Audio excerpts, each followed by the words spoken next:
সে ব্যক্তি প্রস্রাব থেকে নিজেকে পবিত্র রাখতো না, আরেকজন হচ্ছে ইয়ামশি আলা নমিমা, সে ব্যক্তি আরেকজনে কি করতো, চুগলখুরি করতো।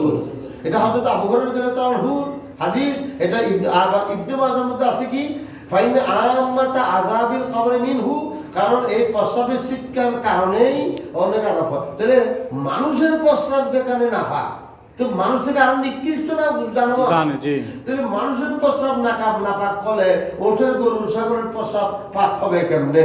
সুতরাং আমরা ওলামা একরাম এখান থেকে বয়ান করে দিয়েছেন যে ইবনে মাজার মধ্যে 348 নম্বর পৃষ্ঠা, মুসনাদ আহমদের দ্বিতীয় খণ্ড 326 নম্বর পৃষ্ঠা, মুসান্নাফ ইবনে আবি শাইবার মধ্যে প্রথম খণ্ড 121 নম্বর পৃষ্ঠা, মুস্তাদরাক হাকিমের মধ্যে প্রথম খণ্ড 183 নম্বর পৃষ্ঠা, বাইহাকির মধ্যে দ্বিতীয় খণ্ড 412 নম্বর পৃষ্ঠা, সুনানে দারমির মধ্যে 758 নম্বর পৃষ্ঠা, সব জায়গাতে এই হাদিসটা লেখা আছে এবং এটা দ্বারা বোঝা যায় যে ওঠের পেশাবটি নাপাক।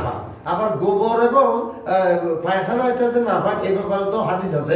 আব্দুল্লাহ মাসউদ রাদিয়াল্লাহু বয়ান করেছেন যে রাসূলুল্লাহ সাল্লাল্লাহু আলাইহি ওয়াসাল্লাম কাজা হাজত के लिए गए और मुझे আল্লাহ রাসূল বললেন, আল্লাহ রাসূল কাজা হাজতের জন্য গেলেন। এটা হচ্ছে আব্দুল্লাহ মাসউদের riwayat। আল্লাহ রাসূল কাজা হাজতের জন্য গেলেন, তখন আব্দুল্লাহ মাসউদকে বললেন, তোমরা আমার জন্য তিনটা কি করো, তিনটা ডিলা নিয়ে আসো।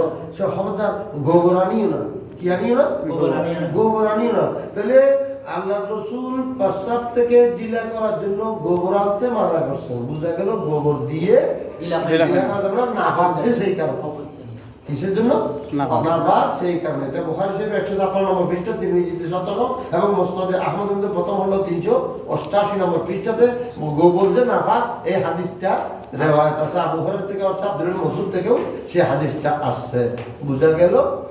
আর হাদিসেরটা বড় মারাত্মক গুমরাহের মধ্যে আছে, যে গোবরকে জায়েজ করার জন্য, প্রস্রাবকে জায়েজ করার জন্য।